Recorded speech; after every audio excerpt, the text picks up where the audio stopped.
You're listening to the Cycling Podcast in association with Rapha. Rapha exists to improve your ride with the finest kit, inspiring stories, and vibrant clubhouses across the globe.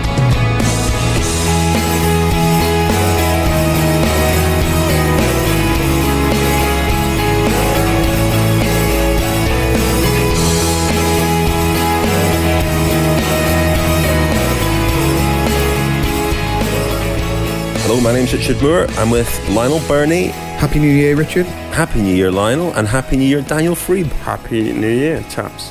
I thought we'd given up. Podcasting. I waited by my phone for a week and you didn't call. I was checking WhatsApp, you were never online, so I thought that was it.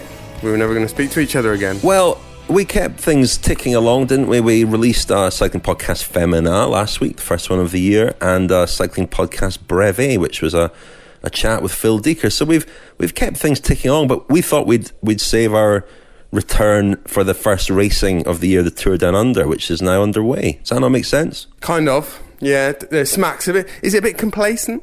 Has the competition been stealing a march? It's a long season, Daniel, and with our racing programme this year and our 3 Grand Tours, we don't want to use up too many matches too early. I think we'll save our matches. Think we'll have a good season? Think we're going to have a good season? Confident? Not for us to say, is it? I think it'll be enjoyable. There's lots of interesting things to look forward to, and we're going to be doing some of that in this podcast. We're due a bad one, aren't we? We've had a couple of above average years. Oh, ever the optimist, Daniel.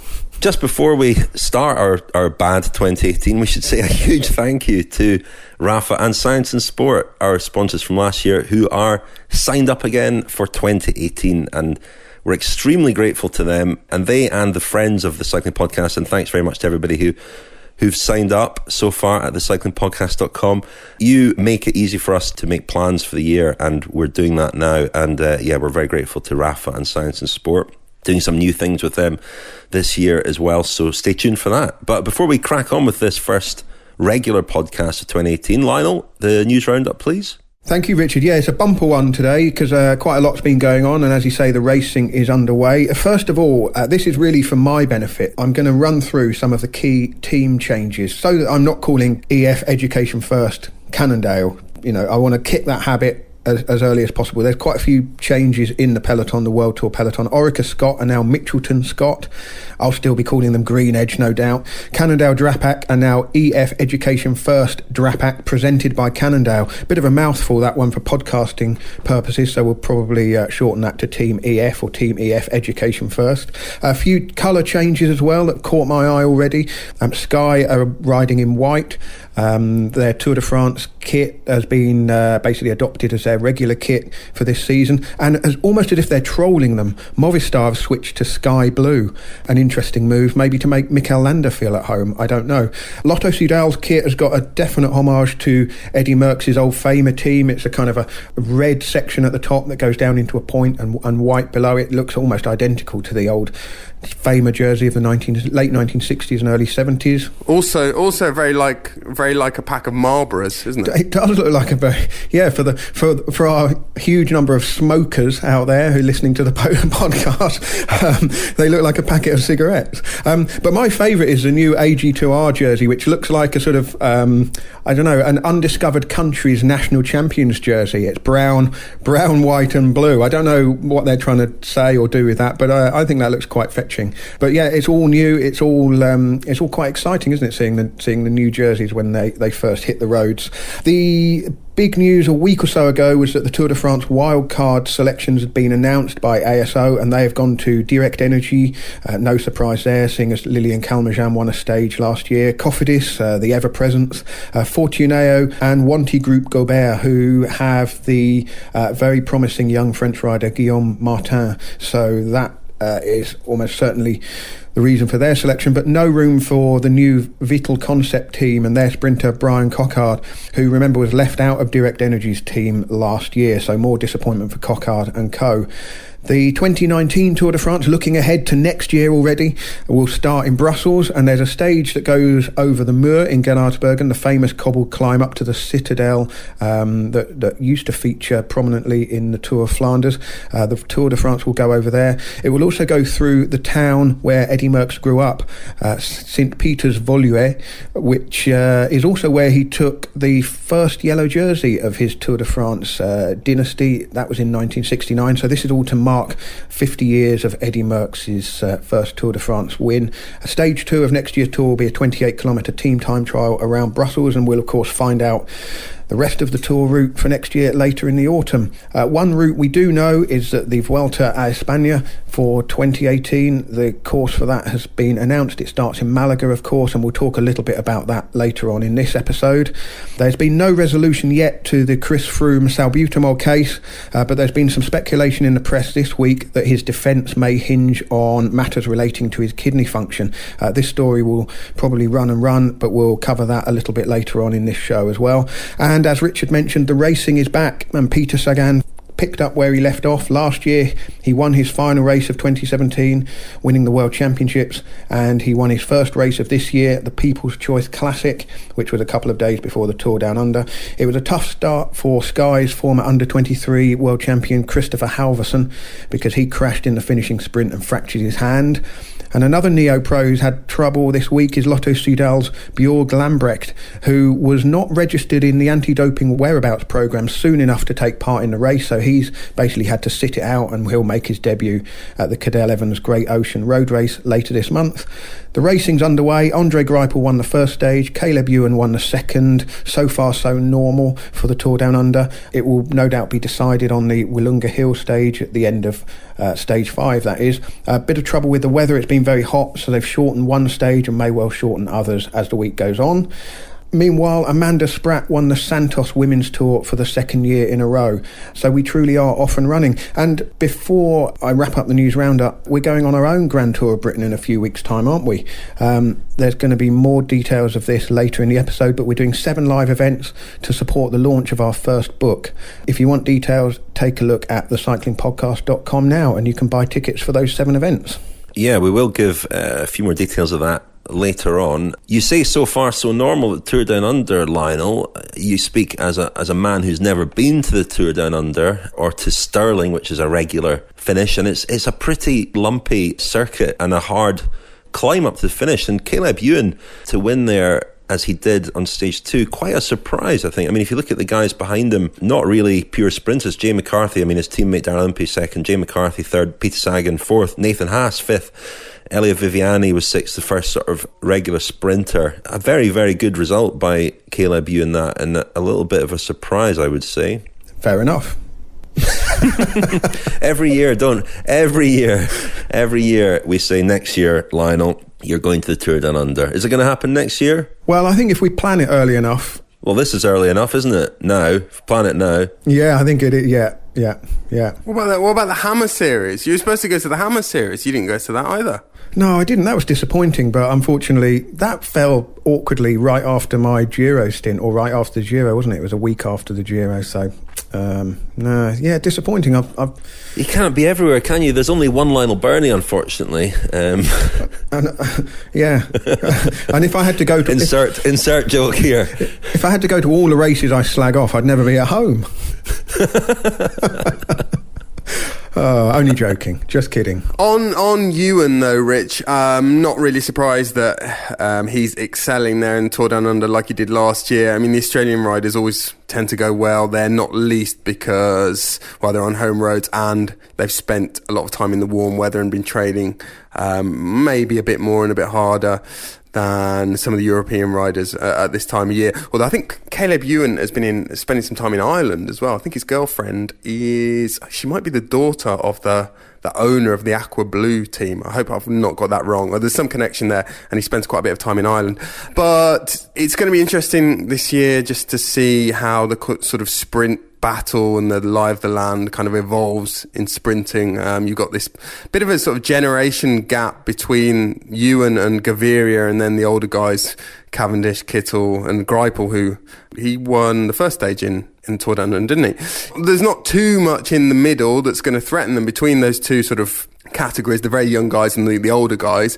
And I sense that the sort of Kittels and Cavendishes, perhaps not so much Greipel, although I don't want to do him a disservice. I sense that they've got a year or two left ruling the roost in the Grand Tours, but the Ewans and Gavirias are certainly sort of yapping at their heels, aren't they? Yeah, indeed. I mean, Gaviria is another one who might have been in contention on a finish like that, but certainly it wouldn't suit all the sprinters, and it is a sign that Caleb Ewan, who's going to ride the Tour de France, of course, this year, is in excellent form. I mean, we are speaking after only 2 stages of the Tour Down Under, so we don't want to say too much because we will be overtaken by events, and we'll talk about it properly next week. As you say though, Lionel, Willunga Hill is when it's likely to be decided, and I think it's interesting this year because Richie Porte, such a good winner there before and last year, of course, you know, he's coming back from that dreadful crash at the Tour de France, and it will be interesting to see what his fitness is like. He rode the National Time Trial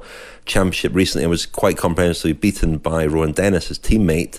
But I'm interested to see how Richie Porte goes on Willunga, and I think that will be a very good test for him after the injuries he suffered at the Tour last year.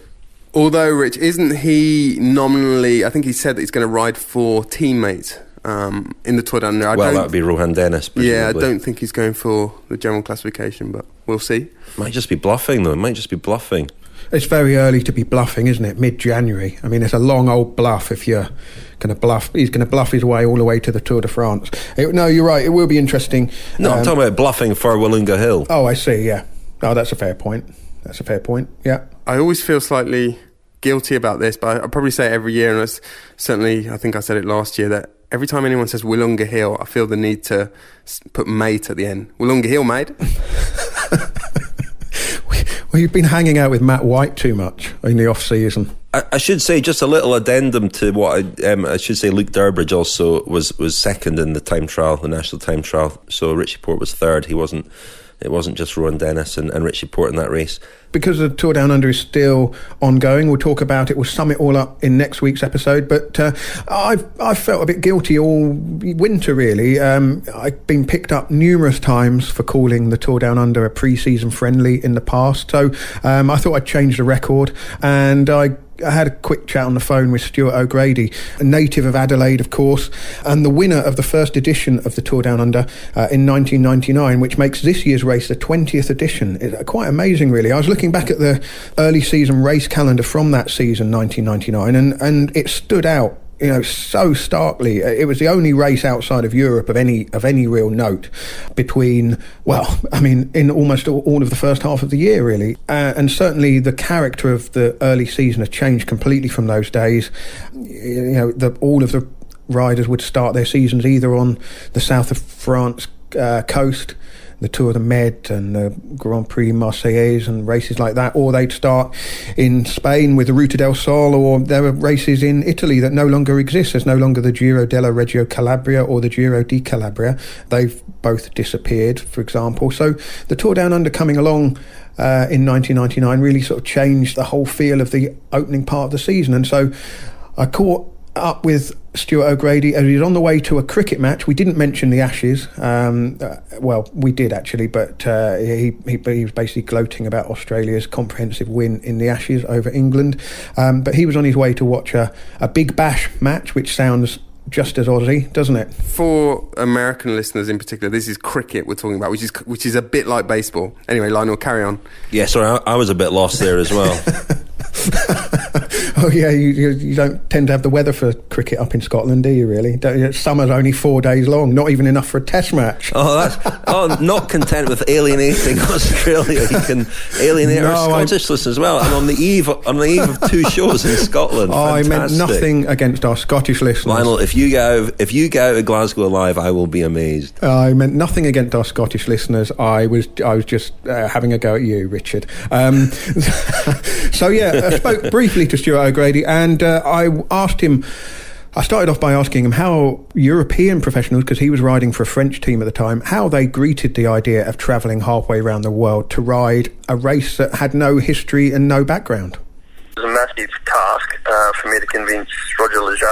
Roger Leger was head of Peugeot back in the day. He brought Phil Anderson, Greg LeMond and all those guys. So, from 95, 96, 97, 98, all the training camps are in Pau in the south of France in, freezing conditions, snow and rain, and because that's what had been done since the beginning of time. So I guess, in a way, luckily for me, I had some results on the track and the Olympics and stuff, and kind of also a few results on the road. Obviously, 98, getting the yellow jersey and the stage and the tour and all that stuff, I started to have a little bit of, I'm not going to say power in the team, but, I had the kind of balls to say to Roger, would it be possible to bring the team down to the Tour Down Under for this race? And there was no reason for them to come down. And as I kept saying to Roger, just come down and see one for yourself, and then you'll understand, because obviously I was rocking up into Europe with pretty good form because I was doing great training, and it was a massive coup to get them down to Australia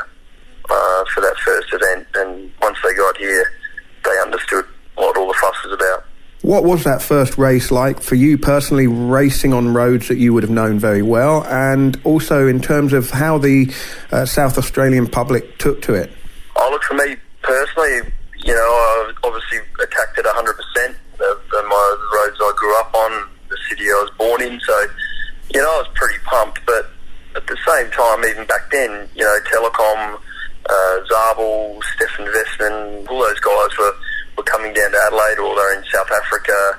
They were chasing the sun and training hardcore. So I knew that it wouldn't be easy. There'd always be a few guys to be competitive against, but it certainly wasn't anything like the nature it is now, where guys are coming down fully prepared, teams are coming down prepared. It was a lot more relaxed. Guys were using it as their training camp, so there was no real pressure. The stages were quite a bit easier. It was a bit like those early days in the Giro. A break, you'd go up the road, give it 15 minutes and you slowly wind them back in, whereas now it's full gas and the racing's a lot harder and there's a lot more at stake. When it went World Tour, it just completely changed, in the blink of an eye. Back in the early years, there was maybe 3, 4, maybe 5 teams that were really going well, but then as soon as it went World Tour, obviously every team was going well, so it just went from, like a good preparation race to, all of a sudden there's World Tour points up for grabs, and people take them very seriously. We had the same amount of points for a Tour Down Under as there was for, a historical race like Paris-Nice. So that obviously set you up for the first World Cup race, which was Milan-San Remo, so there was a lot at stake. Thinking about the 99 race, what's your strongest memory of that week? Oh, I think just coming out to the first night, first race, and just, not knowing if 50 people were going to come or 5,000, and, 50,000 people rocked up. So just kind of blew everybody away, and the state of South Australia really got behind it, and I think it was just infectious. The race was fantastic, the weather was great. I was fortunate enough to win the first one, which was kind of a bit of a Hollywood moment, I guess, for the race. Yeah, it was perfect. It just skyrocketed to, heck, the guys were based in the Hilton Hotel, a 5-star hotel in the centre of the city for 2 weeks. Training was great, good food, good wine, good everything. So, the guys would be training hard and then jump on the tram and heading down to the beach for a swim. So it was just very different to the guys that were slugging it out in slush and snow in France. So from then on, it was fighting for spots on the team. When you used to rock up to a Mediterranean or those kind of races, you really struggled to get people there. It was cold. They were really struggling for sponsors, etc. And I think Tour Down Under just hit the right market. We had some great results with Australian riders. The public got behind it. They had big sponsors. And what beats a nice sunny coastal shot of the peloton racing through with great weather. So it was an instant hit, really. So I think, all those races which were historically fantastic in Europe, they just suffered, I guess, under the colder conditions. And at the end of the day, it's sponsorship dollars, isn't it? It's just a lycra circus. There's events on every night, street parties. I'm sitting here now and it's about 30 degrees at 7 o'clock at night. So certainly everything's just in its favour. It's a great place to ride. It's a great city to ride in, and what more do you need if you're a professional cyclist? Obviously this is the place to be for training and leading into the European season. Rapha Cycling Club is the largest global community of its kind. Members share their passion for the road through rides, events, exclusive club kits and racing. Find out more at rapha.cc. Yeah, I mentioned already that Rapha are sponsoring the Cycling Podcast. They're our main sponsor and are so again in 2018. We're very, very grateful to them for their continued and now long support. And we thought we'd mention it's a good time of year to be thinking of trips, adventures for the year ahead. So we thought we'd mention Rapha Travel. They organise fantastic trips to some new places this year as well. Point-to-point randonnées, relaxing retreats, quick weekend escapes. They welcome riders of all abilities and ambitions. Choose between Europe's best roads in France, Italy and Spain, or look further afield to the United States, Japan, and new for 2018, Colombia. They made a fantastic film, Rapha, last year about cycling in Colombia, of course. You get great support and local knowledge from the team on the Rapha travel trips, and you get looked after by a mechanic, you get your laundry done, you get massage, you get fantastic food and wine, which is obviously very important. All you have to do is get on your bike, ride the route and pedal. It sounds very simple. Check out rapha.cc/travel for details of all the Rapha travel trips. And as I say, it's a good time to be booking something for this year.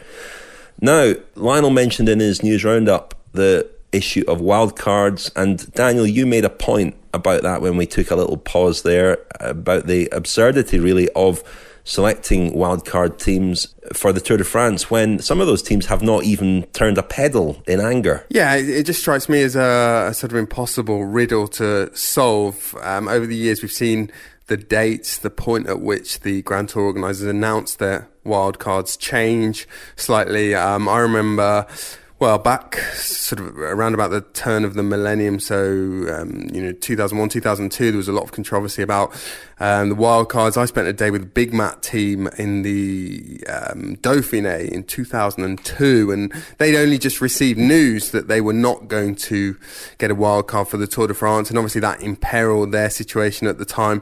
Since then, the Grand Tour organisers have tried to provide a bit more clarity by announcing the wildcards earlier, very early now for the Tour de France, so in January, and obviously that's before some teams, the teams that have just been launched, have even competed at all. So Vital Concept were launched amid a lot of fanfare a couple of weeks ago, and they've signed Brian Cockard. And, you imagine the kind of pitch that they made to their sponsor, Vital Concept. It's a team that's being run by Jérôme Pinault, a former rider, quite a distinguished French rider, and he probably went to the sponsor and talked about his confidence that they were going to be selected for the Tour de France, and we know how vital, how absolutely essential it is for French teams to be in the Tour. And they signed Brian Cockard, and they've had this sort of slap in the face, and you could say that's logical because they haven't proved themselves yet, but on the other hand, they haven't had a chance to prove themselves. And I just don't know what the best solution is here for Grand Tour organisers. Where, should they maybe announce it even earlier in the previous autumn, but then, that's before the teams have even completed their recruitment, or if it's later, and I think this was the problem for a number of years, that they shied away from, for example, giving performance criteria and saying, right, it's going to be the best teams at the end of April, because they thought that incentivized doping. And, the Giro have tried to provide one solution by automatically allowing the winner of the season-long Coppa Italia to get a wildcard for the following year. So this year, that's Di Qui Giovanni. They still call that? No, Androni, sorry. Gianni Savio's team. So that's going to be them this year. But again, are you incentivizing doping or maybe even the wrong kind of racing by saying that, that's the prize for winning this competition? I mean, last year we heard from the owner of the Nippo Fantini team, who said the Coppa Italia was a flawed concept. This idea of incentivizing the winner of that was a flawed concept, because what you had was teams who would finish with 3 riders in the top 10 of Coppa Italia races and not even try to win these races, because they knew that, if they amassed points in that competition, they would get into the Giro the following year. So I don't know what your thoughts are, but I just don't really have any intelligent solution to propose. I love the idea that you're incentivizing doping by setting performance criteria. Just you're riding well, winning. Well, that is definitely true, Rich. You got to have some criteria, don't you? Yeah, but unfortunately that is definitely something that's been cited in the past, and I think that's the main reason why it does come so early in the season. I mean, the other issue is that if you say, okay, at the end of the Dauphiné or the end of April, we're going to choose them, then you might have Continental Division teams or Pro Continental Division teams who focus their season on those races in April and May and are completely worn out by the time they get the wild card and no longer able to compete. It's impossible, isn't it? I mean, you could have Paris-Nice as a selection race. But then what would you be looking for? How would you measure, say, top 5 finishes on sprint stages with, say, a top 10 on GC? The other thing about having a selection race in March is, it's easy to say that from an armchair, just watching on TV or from somebody drawing up a set of criteria on paper. But the athletes themselves, it is quite hard for the top riders to have those 2 peaks in form, March and then July. So for riders who are riding for teams that are scrabbling around for a wildcard place, it's kind of unfair to put that sort of pressure on people in March, and then your reward is you've got to now have the actual peak of your season for July. You want to give the teams as much notice as possible, and although on this occasion Vitel Concept have missed out and be very disappointed, they are a brand new team, and I think even signing Brian Coquard, I mean, it's not like they've signed someone with 10 Tour de France stage wins and have been left out. There's only so many places, and you can make a strong case, either commercial or sporting, for the other 4 teams being in the race. And really, if you had to sort of objectively rank those teams in order, you would put Vitel Concept just outside, I would say, by any sort of rational measure. It's tough luck this time, but they've got a whole season now to try and make an impression in races and get themselves on the final selection for next year. Very reasonable, Lionel. Well, the other issue and the sort of dark side to the murky side to all of this is there is a strong suspicion, that has been for several years, that teams are effectively buying their way into wildcard positions. For example, Cofidis, by being a very prominent sponsor of ASO races, and particularly at the Vuelta, they're very, very prominent, and they always receive a wildcard for the Tour de France. Gazprom in the Giro d'Italia last year, I mean, figures were even bandied around how much they paid directly to RCS. These allegations were, of course, denied, and then we think we're going to hear who the wildcard entrants are for the Giro d'Italia today, and everyone is expecting the Israel Cycling Academy to get a wild card. Whether there's some kind of financial incentive for RCS, I don't know, but there's certainly a connection with the race starting in Israel. So there's no two ways about it. The criteria are not always strictly sporting criteria either. Certainly true. Now, Daniel, you recently went to the launch of Team Sunweb for 2018, didn't you? It's one that you like to attend every year because it happens on your doorstep. It does. It was a couple of kilometres from where I live in Berlin. So a very German affair, Rich. It's a bit of a riddle. The sort of the origin or the kind of identity of this team, I suppose. It's got a German, it's registered as a German team. The presentation is always carried out strictly in German and English, but Sunweb, the sponsor, is mainly a Dutch company, albeit with interest in Germany, and they've got a lot of Dutch riders, Dutch manager, a lot of Dutch staff. Daniel, did it not become a German team when Alpecin came on board as a sponsor? It did. And now it remained Alpecin a German have gone, team. And they remain a German team. Correct. Strange. Yep.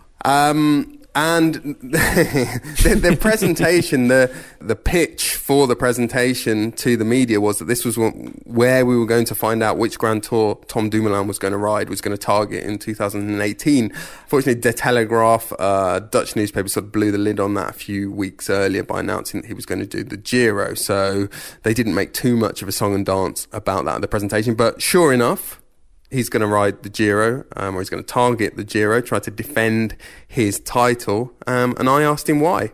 The course suits me better, and I have more chance of winning it, I think, than in the Tour de France. But it's definitely also an option to do the Tour. But we just want to keep that option open, because let's say I come out of the Giro with a really bad feeling or whatever, and then we told everyone, okay, we're going to do the double or whatever. I just want to focus on the Giro. I want to have full focus and all my energy going into the Giro, and then after the Giro we will see. Maybe we do the Tour, maybe we do the Vuelta, maybe we go to the Tour for only stages. I don't know. We already made a decision beginning of November without knowing what Froome or any other contender would do, and I don't care what other contenders do. It's my team against other teams, and we just have to win it, whether it's Froome or whether it's Nibali or whoever. That's not in my control, so why would I watch it? Because then it would be a race who can announce the latest what they would do, and then they would choose, and then you're making it very difficult. And but I want to be able to beat everyone. I would like to challenge everyone, so I'm not choosing for any Grand Tour with competitors in my mind. What specifically was it about the Giro course that you really liked? I mean, the mountaintop finishes are less severe maybe than other Giros. Was that something that leapt out? I like the fact that it has still more time trial kilometers than the Tour. And I like the fact that there are not so many high altitude mountain stages, like proper mountain stages like the Stelvio stage we had last year. It has a lot of mountaintop finishes, but not a lot of extremely hard high altitude stages like that. So that's something I prefer. So Tom Dumoulin there telling you, Daniel, why he was riding the Giro again this year. And I think a lot of us remain quite perplexed about exactly why, for all that he seems to have thought it through pretty well. And he sort of contradicts himself a little bit, saying that he made the decision even before the routes were announced, and yet also said that the Giro route suits him better. How do we square that circle? Yeah, it does sound a bit contradictory, Rich. But yeah, I think sometimes perhaps we read too much into what the route is like in a particular Grand Tour. And I think the riders themselves have a real sort of strong sense deep down about which Grand Tours they like to do, which countries they like to race in. And, you know, we've seen that with, for example, I think Thibaut Pinot of FDJ is facing a bit of a dilemma this year because he feels this real strong pull towards the Giro, and yet for his sponsor, for his team, and maybe also from the point of view of the route, it doesn't really make sense. It makes more sense to do the Tour de France. And I think with Dumoulin, it's a really sort of instinctive, impulsive thing that he feels a real draw towards the Giro and a real draw to the idea of defending his title. And you know, alongside that, on paper, I do think the route suits him, particularly in the sense that you've got these summit finishes that aren't particularly daunting, 4 or 5 of them, which will really suit him. And you've got more time trialling than you do in the Tour de France. So on that front, it makes sense. Where it doesn't make sense from my point of view is that with the team having such a strong Dutch connection, and we all know how attached the Dutch are to the Tour de France and the idea of a Dutchman winning the Tour de France for the first time since 1980, I'm slightly shocked that Sunweb have got 2 strong candidates for real success at the Tour de France, Wilco Kelderman and Tom Dumoulin, and neither of them have said that they're going to target the Tour de France. Well, Sunweb under a lot of pressure, I guess, to follow up on their extraordinary season last year. It wasn't just Dumoulin, was it? It was Michael Matthews, Warren Barguil, of course, at the Tour de France, and the team time trial. Daniel, I think you spoke to another of their outstanding riders last year, Wilco Kelderman, who rode a very good Vuelta, and Mark Reif, the coach at Sunweb, or one of the coaches at Sunweb. I did, Rich, and we'll hear from them in a second. Just one thing that occurred to me again, and it occurs to me every year. Every year I sit in the front row at the Sunweb presentation, I look at the riders on stage, and I think these 6th formers are really going to struggle this year because they're too young, and there's not enough experience in this team, and I'm always proven wrong. And there aren't many of them, are there? I mean, what they're 23 this year. 23, extraordinary. But they are, they were the team of the year last year. They've lost Warren Barguil. They've still got Michael Matthews and Kelderman and Dumoulin. So, those 3 in particular are going to be under a lot of pressure, I would suggest. Anyway, as you say, I did speak to Mark Reif, who's one of the coaches at Sunweb, about this issue of pressure and living up to the standards that they set last year. And straight after that, we're going to hear from Kelderman himself, talking about why, firstly, he has decided not to target the Tour de France, and secondly, why he has extended his contract. So he's extended it a year early. It was due to expire at the end of 2018, but he's now signed until 2020. Yeah, it is living outside the team a lot. You hear it a lot that it will be difficult to do something better than last year. But I also, it was already a conversation that I had a while ago, I think with Ivan, but also with some other guys and in the team. And yeah, since 2007 that the team started with Ivan as a manager, and that they grew every year. And that there's a kind of a development, but also the word process was already a few times mentioned at the podium. But that's also where we are in it. It was a process to come to a certain level, and to have to create a certain base where we can always fall back on. And I think that you've seen with the crash from last year, from 2 years ago, from 2016 in the beginning, that there, of course, we had a setback. But as soon as everybody was healthy at that moment, results were also starting to come, and we continued our development. And that is also something what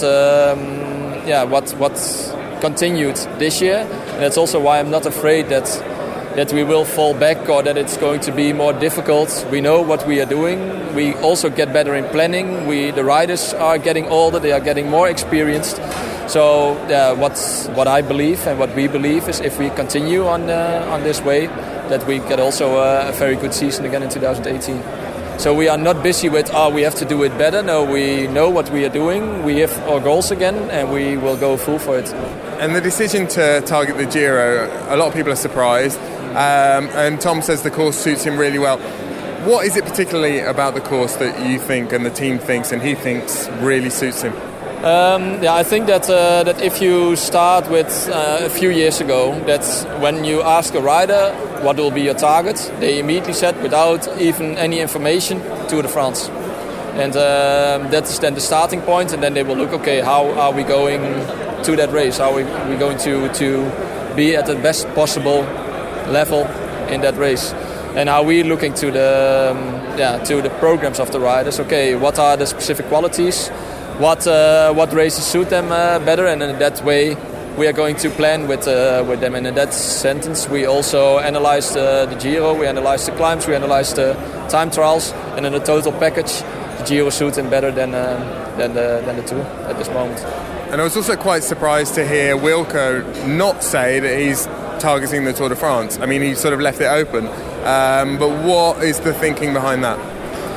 We also look long-term development, and with him in the future, of course, it will be a target to go for the Giro or the Tour. But we think at this moment in his career that is not the right step. We are focusing with him more on the shorter stage races like Catalonia, like Romandie or Switzerland, like those kind of races. And of course a Grand Tour, that is where everybody is looking to, but we think, and he's also thinking like that also those short stage races are even that important in his development. He will be the leader there. He will fight for the victory, and that will help him again in the next season, where we will target maybe some other Grand Tours or the next step to the Grand Tours. I will do the Tour in the Vuelta. The Vuelta is GC leader, and the Tour more like a free roll, go for stage wins, help Michael maybe in the flat stages, so more the build up to the Vuelta. Wilco, this team's had a lot of success by being quite patient with guys like Tom and other Grand Tour leaders. Did you want to do the Tour more as a leader this year, or do you think it's the right decision to be patient? No, I think it's right to be patient. I feel not really ready to do the Tour as GC leader, but I want to do the Vuelta again as GC leader to grow also, and to see what is happening. I think it's a really good plan. I've also really good program in the first part of the year. I do the same as Tom, Abu Dhabi, Tirreno, and then Catalonia, the Amstel and Flash Wallon, and then Roman the Swiss. So a lot of races where I can go my own chance, and some for help for Tom. So yeah, it's a nice program. A year ago, the media had almost sort of forgotten a bit about you and your reputation as a big talent in Dutch cycling. And this year you come in with a bit of a different feeling, I guess, and you're suddenly a bit under pressure, a bit like the team is to repeat the successes of last year. I mean, how do you feel about that? Yeah, I feel really good about it. I grow in this team, and when I came to this team, I feel directly home, and the structure and the plans are really good in this team, and it gives me more confidence than the other, but the plans are really good and feel really good, and I grow more. And last year I had also a lot of bad luck with the crashes, so I hope when I have a good season with no bad luck that I can grow also a little bit. So yeah, really looking forward to what is coming next year. Yeah. And you've signed for another 2 years with the team. Were you not tempted to have another great year and then sign for 10 million euros with another team next year? That sounds good, but no. I feel really good in this team, and I grow also as a rider, and I feel good, and I like to stay longer. It was clear for me and also for the team, and so it happened really fast. So that was Wilco Kelderman, and before him Mark Rief from Sunweb. And Daniel, you also asked Tom Dumoulin about the ongoing Chris Froome case, which we're going to discuss in the next part again. And Israel. And the Giro start in Israel. Really interesting answers from Dumoulin, which we'll hear in a moment. The question, of course, is whether or not Dumoulin will face Chris Froome in the Giro, and that will depend on how, or indeed if, Froome's Salbutamol case is resolved before then. So let's hear now from Tom Dumoulin when you put these questions to him. I would like to give an opinion, but I also don't know all the details. And that is what hit me back with the Wiggins case, when I spoke out, and then later they found different details or whatever. And then all the journalists came again back to me, and I don't want to do that again. In the past, I'm always surprised that after an A sample or even a B sample, that you immediately get suspended. That's good for the credibility, but that's not how the law system works. So our team, the MPCC team, choose to do that, and that's what I also signed for. But that's not how a normal law system works. If you commit a crime and it's not 100% sure in law, a verdict that you are guilty or not guilty, you're not in jail, only with a murder or whatever. So with that, I can understand, and maybe it's even better because now they can take the time to really look into it. Because let's say they suspend him now, and then that would not be, maybe not be very much better. Tom, given, not speaking specifically about Froome, but based on what you've seen the last 2 or 3 years and the way anti-doping's gone and the way cycling's gone, do you generally trust your rivals and trust that you're riding in clean races most of the time? Well, I did that. You did trust? I'm not saying anything. I really don't want to be the spokesman about this, so I really don't want to be. So, Tom, another question you're going to love answering, just about the Giro. The start in Israel, do you have any concerns either about security or politics from a personal point of view, or are you just going to have complete faith that the right decisions are going to be made? I'm going to have faith in the authorities. That's the same thing. Actually, everybody is asking me about... I'm just a simple cyclist. I'm enjoying my sport, and people are asking me now, what do you think of Israel? What? How do I know? Yeah, I only know what I read in the news and what I hear on the news, and I think I know the situation, but I don't. Of course, nobody does. Only a real historian or the people from there, they really know what's going on and where their anger comes from, or I cannot know that. And suddenly I need to give an opinion about that. That is really weird. So I'm not going to do that. I'm leaving it up to the authorities. Of course, it makes me a little bit scared if I don't want to feel unsafe. But if everybody says it's safe, I believe them, and I go, and I'm going to enjoy myself. So, but I hope the organization has a plan B for the case that the authorities say that is not safe. I think it should not even be up to an organization to make the decision whether we ride or not. It should be up to a higher thing. For me, it's about sport is about it makes me happy, and for me it's about also the entertainment. I watch football because I like to watch football, not because it has anything to do with politics. And now getting into a political discussion, and that's also strange. Why would it be? Sports should just be about fun and something simple in life, just to enjoy it. That's the only thing about sports, only enjoyment.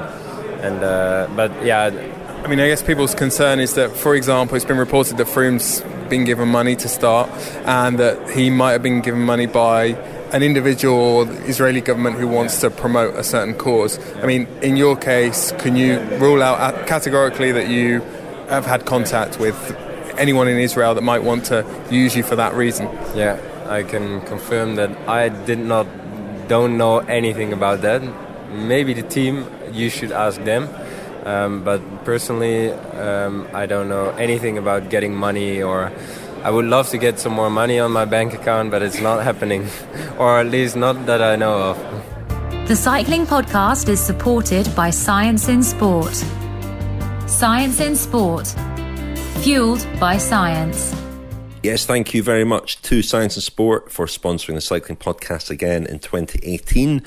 Good news for listeners to the podcast. The discount code has been revamped, and the discount is up to 25% this year. You can get 25% off all your Science and Sport products at scienceandsport.com if you enter the code SISCP25 at the checkout, SISCP25. You get an extraordinary 25% off all your sports nutrition products. This year, we are going to be increasing the sort of interactive dimension to our relationship with Science and Sport, and your relationship to Science and Sport as a listener to the podcast. If you have any questions about nutrition, it can be about your own nutrition or about the nutrition of the pros, any questions at all about sports nutrition, send them to us. Contact at thecyclingpodcast.com. That's contact at thecyclingpodcast.com.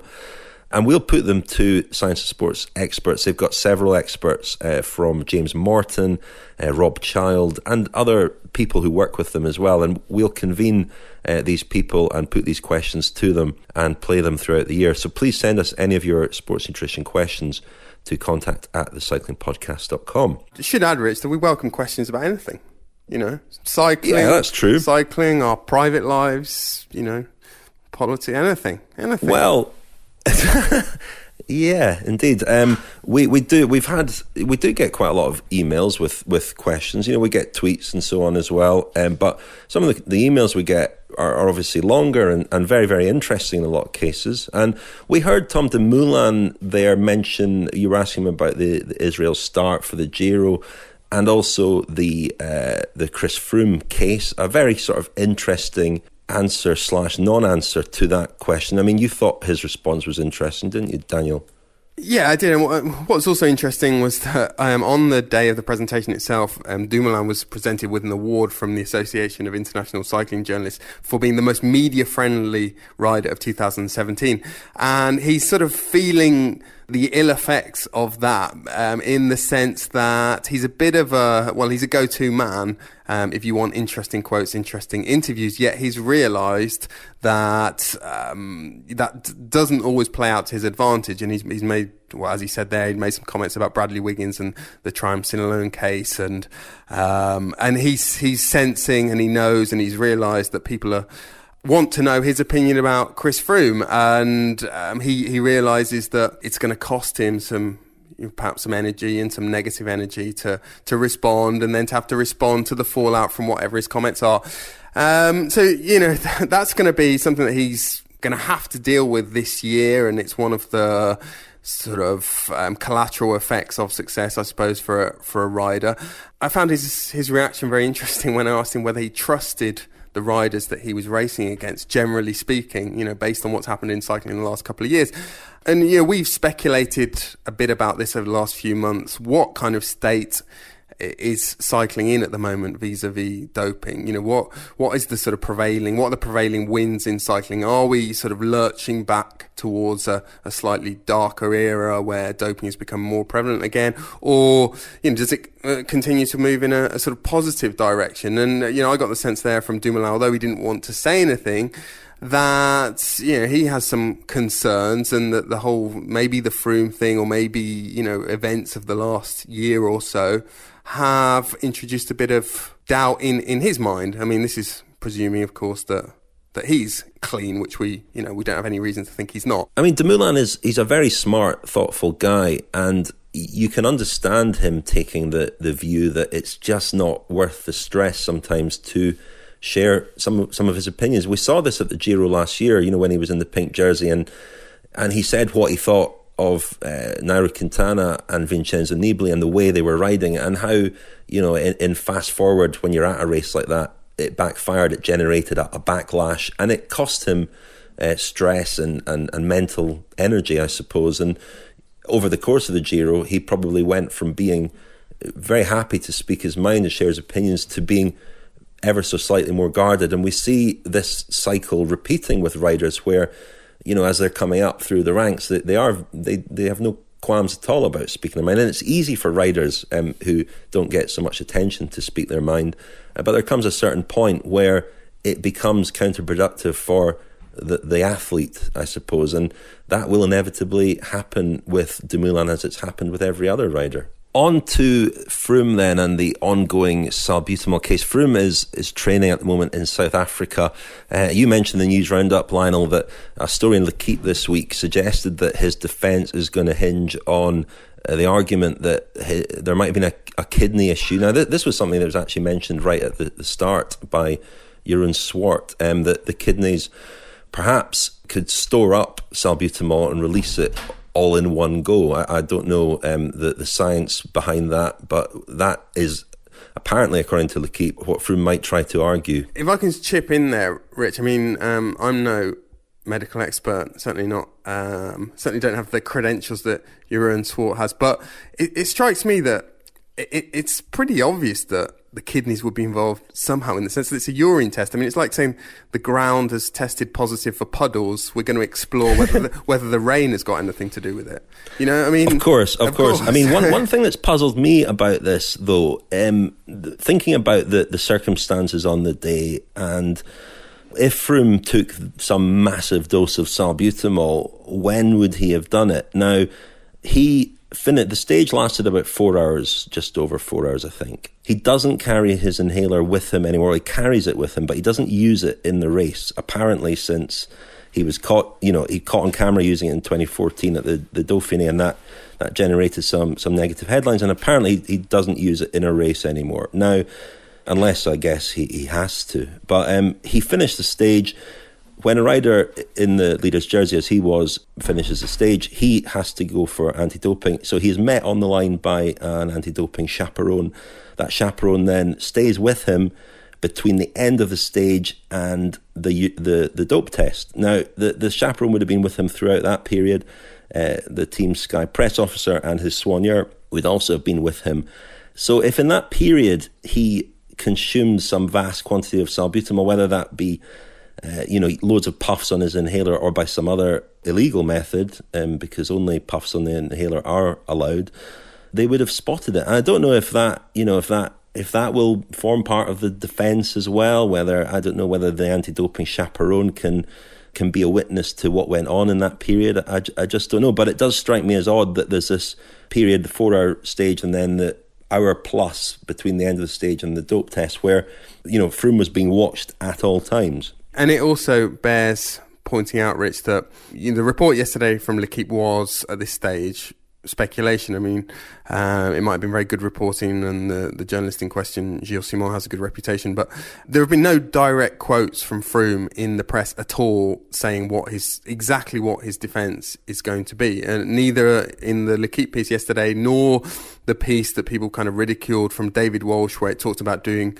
using the inhaler before his interview so that he wasn't coughing. That was paraphrased in that particular piece from David Walsh. So, I think it's fairly likely that something to do with the kidneys will be explored by Team Sky, but somehow, I don't think, and I certainly don't know that, there is going to be the single sort of thrust to their defence. I would imagine it's more likely that they would be looking at a whole sort of constellation of factors. But none of that really will change. So say they do demonstrate that it was a problem with the kidneys. As the rule is written, as the regulations stand, that's not a defence that will mitigate against a suspension. So no, we're still in this limbo, which obviously the riders are being asked about, and as the season unfolds, they'll be asked about more. And as Froome returns to competition, again, we don't know when that will be, but the questions will intensify. We're in a limbo until the scientists and the lawyers can present their case.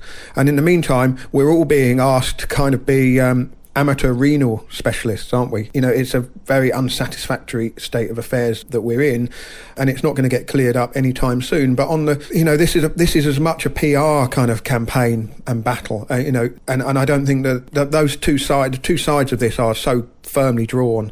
The extremes, the people who believe Chris Froome and the people who don't, are so firmly drawn that no one's going to have their minds changed one way or the other.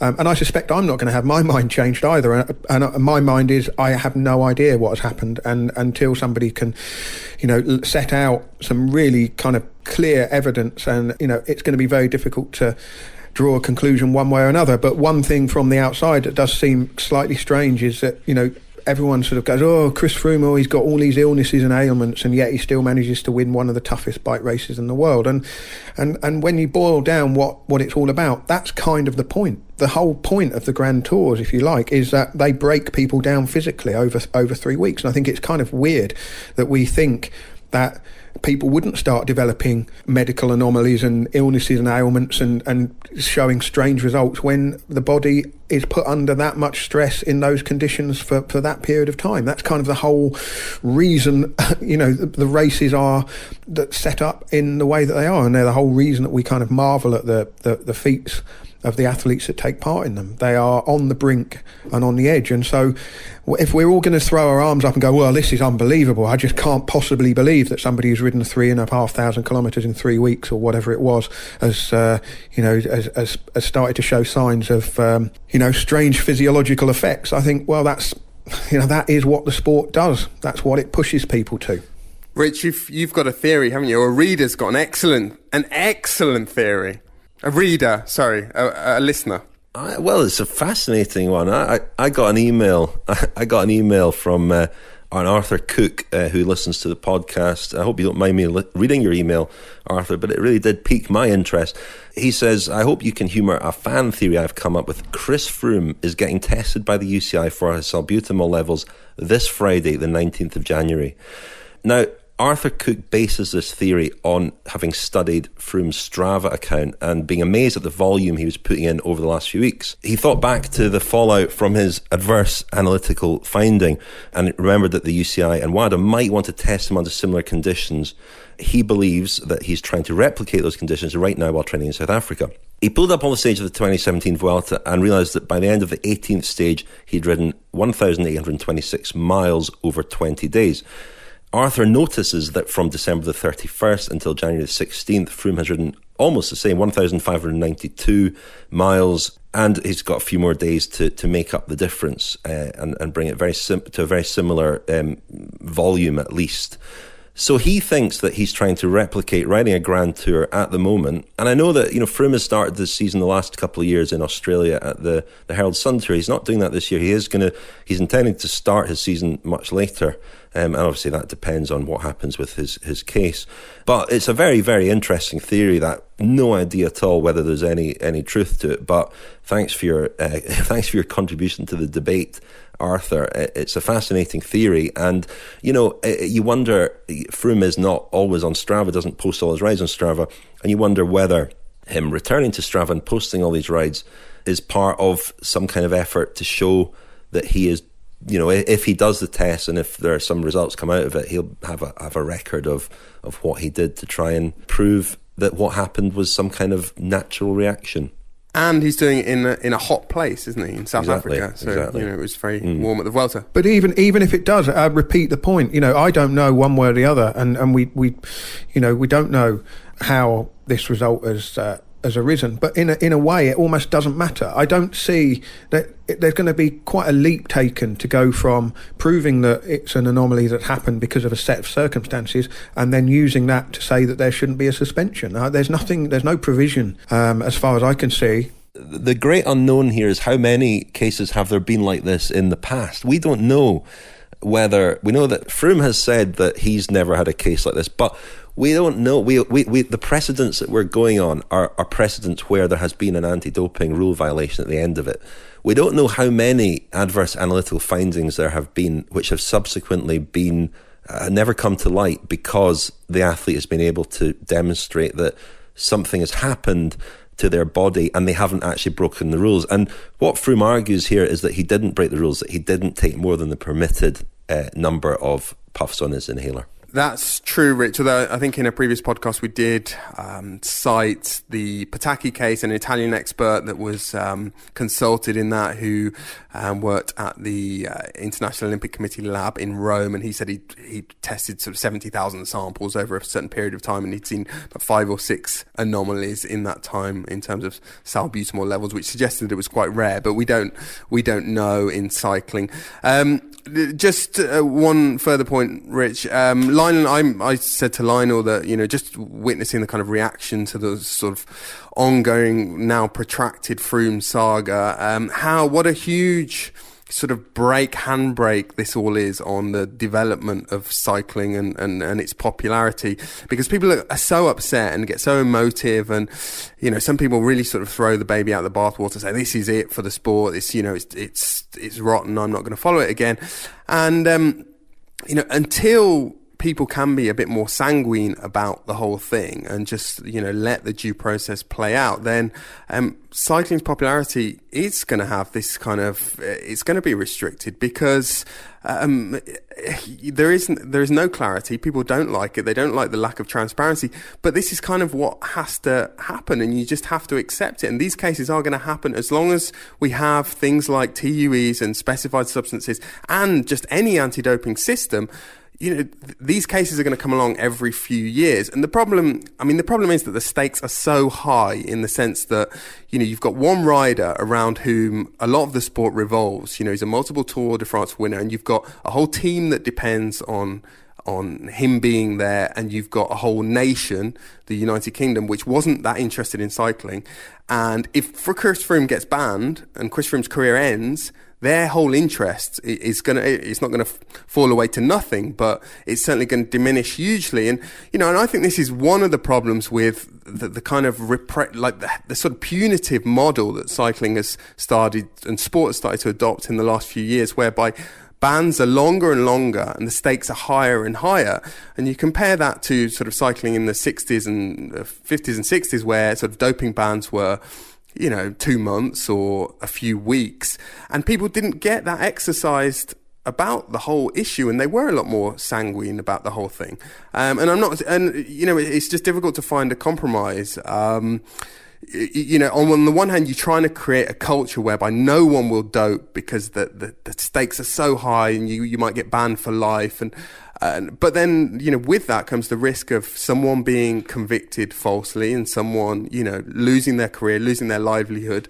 And also you can't have things like, if you're going to go down that road of saying, right, we're not going to tolerate anything and any kind of grey area, you can't have TUEs, you can't have things like specified substances, because it just doesn't work. Well, you are absolutely right, Daniel, especially when you look at another event going on in Australia at the moment, the Australian Open Tennis, and the way that Maria Sharapova has been sort of welcomed back into the fold there and was part of kind of the official, not opening ceremony of the tournaments, but certainly at some kind of pre-tournament event. Different sports have different attitudes towards all of this kind of stuff, and cycling has been under the microscope, not just more broadly, but also from its own fans. And I think, but what you're advocating there is a kind of a turn half a blind eye to the medicalisation of the sport and say, well, this really doesn't concern us. We should just stick with what goes on the road. I mean, not necessarily turn a blind eye, but I mean, I'm just sort of pointing out that, there's this perception that cycling is more popular than ever. Well, in some places that's not the case. Cycling was more popular when people didn't have this cloud hanging over their heroes, where if there was a doping case, it was kind of resolved and it was sorted in a matter of weeks. People like Eddie Merckx in the 60s, tested positive and then the issue was kind of closed within 2 or 3 months. And you think about the way other kinds of cheating are viewed in other sports, like diving in football, for example, and it's dealt with pretty quickly, and then people move on. But in cycling, and this is a very broad question, and it's about attitudes to drugs. I think it's not really about attitudes to cheating. It's about the way drugs were stigmatized at a certain point in history, and consequently, we make a distinction between other kinds of cheating and doping. Doping is almost tantamount to murder. It's the worst. It's the most heinous of crimes. If that's the case, if we're going to say that doping is that serious, then can we really justify spending a few million euros on anti-doping at the UCI in a year when the biggest teams in the sport have budgets of 30 million euros? I mean, if we're really going to take it that seriously, then I think the resources that need to be put into it have to be of that order. It has to be tens of millions, hundreds of millions spent on anti-doping every year if we're going to decide that it's that important. That's not going to happen, though, is it? I mean, you raise a lot of points, Daniel. It's where, and comparisons with other sports are interesting, I suppose. It's only cycling and to some extent athletics too. These are the sports which are viewed through a doping lens, exclusively sometimes through a doping lens and defined by that, whereas cheating in other sports, there seems to be a slightly more pragmatic attitude to it. I mean, in football in the UK, Manchester City are running away with the title. They have an anti-doping rule violation against their name, don't they? But certainly nobody defines that club by that, and their manager has an anti-doping rule violation to his name as well. So in cycling, that wouldn't be sort of left unsaid. But in the case of football, the club moves on, and it's something that's never really mentioned again. It's just a different set of values, different standard applied in cycling to other sports. But I'm always uncomfortable with these comparisons because the fact that doping is not a big issue in other sports doesn't mean that it shouldn't be a big issue in cycling. And I think the problems in cycling are quite specific, especially to the 90s and when we saw the effects of a transformational drug like EPO and how that distorted results. And nobody who watches it or reports on it wants that, do they? And that's what's done the damage to cycling and created these extreme levels of cynicism, skepticism around performances. Anyway, moving on, chaps. The Vuelta route has been announced, and thoughts on that? You looking forward to the Holiday Grand Tour this year, Lionel? Well, I am. It's going to bits of Spain I've not been to before. It starts down in the south, doesn't it, in Malaga. I know that area reasonably well. It's okay, isn't it? I think down there, not too bad. But it's sort of the middle bit, or the left middle bit of Spain, the countryside that it kind of goes up to as it works its way up to the northwest. Completely unfamiliar to me. I know nothing about that region at all, and so rather like the Giro a couple of years ago, I'm looking forward to exploring some territories I've not been to before. But in terms of the race itself, I'm struck by something Daniel wrote in the forthcoming Cycling Podcast book about how the Vuelta seems to have the most secure sense of its own identity, and looking at just a snapshot from the race profiles, it's the same kind of stage race on the menu again, isn't it? The key things are the short stages, lots of uphill finishes. It's going to appeal to the same kinds of riders that it's appealed to for the last 6, 7, 8 years.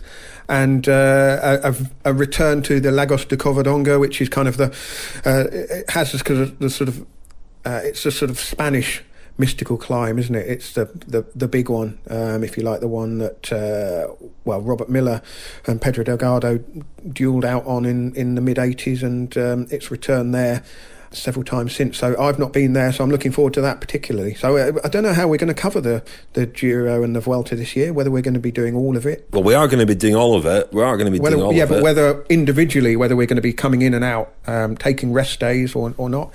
But I could certainly... I've got you down, Lionel, for the 2 stages in Andorra. I was kind of ignoring that. I mean, it's there's a contract, isn't there? The grand finale. The grand finale, yeah. There's ASO has obviously succumbed to the charms of Andorra. Maybe they're knocking out perfume and watches from a suitcase somewhere in Boulogne-Billancourt in their neck of the woods in Paris, and they need to go back to Andorra once or twice a season to stock up on supplies. I don't know. Couldn't possibly speculate, but I wouldn't be too unhappy to miss Andorra.